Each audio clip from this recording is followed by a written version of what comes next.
Hello. Good afternoon. I'm really happy to be in England. You know, I used to call England my home back in the early 2000s, and then you politely asked me to leave. But it's okay. It's no hard feelings. But back then, I was a retail architect. Maybe that's why you asked me to leave. I did a lot of shopping centers, some you may know, all over the UK, all over the world. I'm gonna move, I hate the podium. And then I had 3 realizations. One was that I hate shopping malls, I don't like shopping. And then a third one that was both exciting and disturbing that I would like to share with you. Whoops, it's this one. That you have thoughts that lead to actions and what you say. But what really happens is a lot of the things that we believe, the things we think, actually literally become concrete and steel and glass and mud and bricks and mortar. That if there are communities we don't care about, that is reflected in the environment. If we believe in separation and punishment and vengeance, we create buildings and neighborhoods that actually mirror that. And there's a feedback loop that actually amplifies our thoughts over and over and over again. So I thought, if I'm an architect and my job is essentially to translate our thoughts and beliefs into built form, I should probably stop building shopping centers and start to use my craft to address big social problems, social justice issues, and I chose one. I chose one that was impacting me personally, my family, my friends, my community, my country, and it was this one: mass incarceration and our prison industrial complex. So Americans like to think we're #1 in a lot of things, but there's one thing we're #1 in, and that's in incarcerating our citizens. We have 7 million of us under carceral control, so that's prison, jail, probation, and parole. I just highlighted the UK just to show you really we're kicking your ass. We were way, way better than you at that. And it was disturbing to me.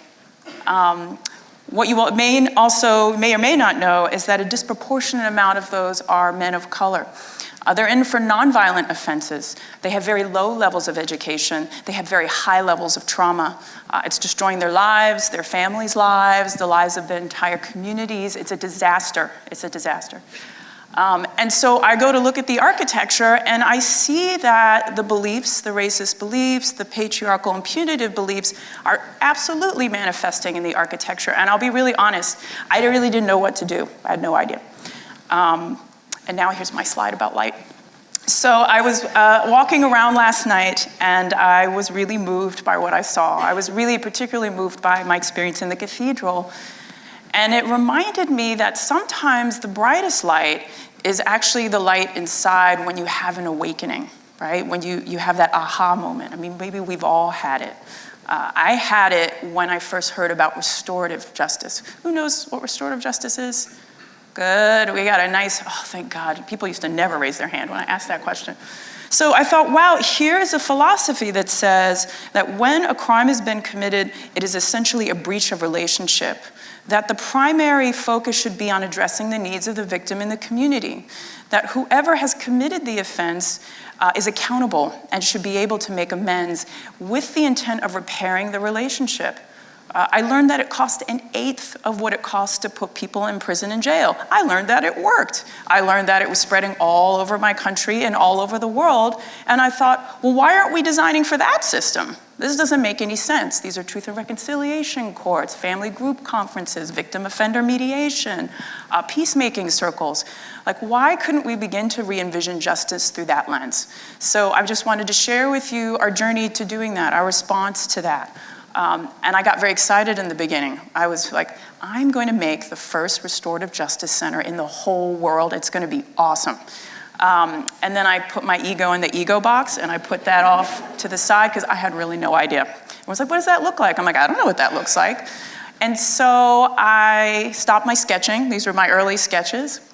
And I teamed up with a restorative justice expert of 20 years, one of our best, Dr. Barb Taves. And we started to ask some people who might actually be able to help us, people who had been both victims and offenders, people that nobody had ever talked to before. And we developed this toolkit for exploring the intersection of restorative justice and design, and started to run design studios with incarcerated men and women in prisons and jails all over the country. We taught them how to build models, how to do perspective drawing, all the tools that architects have, but in a way that we could do inside of an institution where there were high levels of security. And let me tell you, they had a lot to say about it. They had a lot to say. They also had a lot of amazing ideas. We were learning an incredible, incredible amount. They were creating healing sun centers, places where they felt they could be accountable for their actions, where they could heal, where they could meet and talk to their victim. This is the Restorative Justice Tree Center, which is actually an in-residence facility for both victims and offenders to have dialogue. Then something really weird started to happen. We were noticing that we hadn't built any buildings, but just the process of visualizing spaces of accountability, spaces for healing, that incarcerated people were actually starting to process trauma and emotion. I was watching it happen. And I realized that I had strayed a little bit outside of my architectural training here, and I decided to get some additional training. I became a peacemaker. I got circle keeper training. I drew on my own personal transformation work, which is another talk, but it was very helpful for me. And I started to run circles in lots of communities. I called it the peacemaking palette. And so I would invite people to tell a story about a space that nourished them, and it would also get me design input and start to train people on what that felt like as a cultural practice. Has anyone ever been in a peacemaking circle before? See, that's probably normal, right? I have, but I want everyone to be able to, because the hope is it's a shift in cultural practice. I also had people role play as victim and offender. What kind of spaces would you need and environments would you need to face the worst thing that you'd ever done? To face someone who harmed you at the deepest level? Could you? Where would you want to go for that? And so an architectural intervention was not a giant restorative justice center. It was just a little room that we did where I live in Oakland. It was a peacemaking room in East Oakland. And what it allowed us to do was actually create a set of design guidelines for creating restorative spaces and restorative programs in schools. So we could then create those design guidelines and deploy them to schools all over the country, trying to bring peacemaking into their schools as an alternative to suspensions and expulsions, which is what we knew was the cause of the school to prison pipeline. So after that, we scaled up to a building and to another community in Syracuse, New York, in the near West Side. It's a very low-income neighborhood, very diverse neighborhood. And our partners for that was the Center for Court Innovation. We also won a federal grant. So we've spent $68 billion on the prison industrial complex, but we do reserve $10 million for innovation. And this is one of them. So the pilot is to bring Native American peacemaking practices for the first time into a non-Native community as an alternative to going to court. So while they were developing that program, we were using the peacemaking palette to adaptively reuse a crack house in the neighborhood that is now going to be the Peacemaking Center. So it is nearly done. Interiors are under construction. They're using metal chairs, but what's happening is that people are already coming to sign up for peacemaking as an alternative. They know where to go. It's in their community. And so I was getting excited. I was like, all right, we're making peacemaking centers. I started to talk to other people about peacemaking centers. I talked to a group in Uganda about making peacemaking centers. And then this happened. Ferguson, a community rising up against the police to say, please stop killing us. And so there was a different kind of light that got shown on the very deep structural racism that was happening in the United States, stemming back to slavery. And it was kind of an emergency. And I realized that peacemaking centers were not really going to be enough for us. And my phone started to ring more often. People were returning my calls now. And our new approach was actually to work within the criminal justice system. So we started to work with sheriff's departments. The pop-up resource village was a sort of rapid response prototype to this, where we were trying to address the lack of resources, the isolation, and the education gap that we were seeing in low-income communities and communities of color. So funded by the Rauschenberg Foundation, an arts organization, and Google, what we're doing is we're taking municipal buses and we're turning them into schools for the Sheriff's Charter School. We're turning them into women's shelters for women who are getting released in the middle of the night. Often what happens, women are released and the pimps are there waiting to take them back into prostitution, or the drug dealers are waiting there. This will scoop them up. We are also looking at other forms of mobile services. That's medical, fresh produce, daycare. We have barbers who are going to be coming. And the idea is that they will create a village that will travel from neighborhood to neighborhood, also creating some urban regeneration at those sites. We believe, I keep showing these pictures of people doing stuff, but we really believe in deeply engaging the community. So we did a series of workshops with the funders, with the city, with formerly incarcerated folks and community leaders to figure out what should those resources be. What should the buses even look like? I love to give people glue guns and knives because they'll just go crazy. They'll just make stuff. And so they were making beautiful things. And so the first bus is scheduled to be built in January, and it's the School on Wheels. The students and the very people who the services are for are going to be also building out the bus as part of an employment training program. So we try and keep a triple bottom line in the projects of both being environmentally sustainable, socially sustainable, and economically sustainable. By the summer, we should have the women's shelter buses up and running and another school bus. And by the end of next year, we will have a prototype village that's moving between our neighborhoods and hopefully deploy that model to other cities. So also after Ferguson, we realized the small intervention is critical as the development of prototypes, but that we needed to start thinking at the scale of the city. And so we teamed with some futurists called the Institute for the Future, which are think tank. It's a think tank for future systems thinking. I had never heard of them. I just happened to run into them. And we were like, we want to end prisons. I'm like, so do I. So we started this project, and I don't know if you know this, but you have the first restorative justice city about 2 hours from here. It's Hull, England. Did anybody know that Hull, England was the world's first restorative justice city? Yay, they are. And so we're hoping we're number 2. We're trying to make Oakland number 2. And so we met with the city, and we met with the Oakland Police Department and some of our country's restorative justice leaders, and started to think, like, what would be the physical infrastructure we would need for that? Prison Fellowship International, if you know that organization, wrote a document called RJ City about what that would need to look like systemically. But no one had ever really thought about what the infrastructure might look like. And what we were finding was actually consistent with the other things we were learning.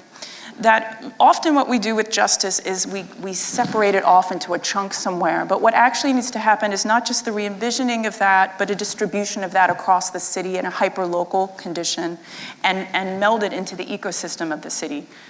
And so we created a series of action domains around multiple sectors of civil society and some examples of those. So one was being your best self, co-created social services that would empower people with dignity and respect. And an example of that are network opportunity centers, which we have coming out of New York, which takes both design and a cultural shift for people on probation, where it's a place where they can get resources so they can be successful and not recidivate.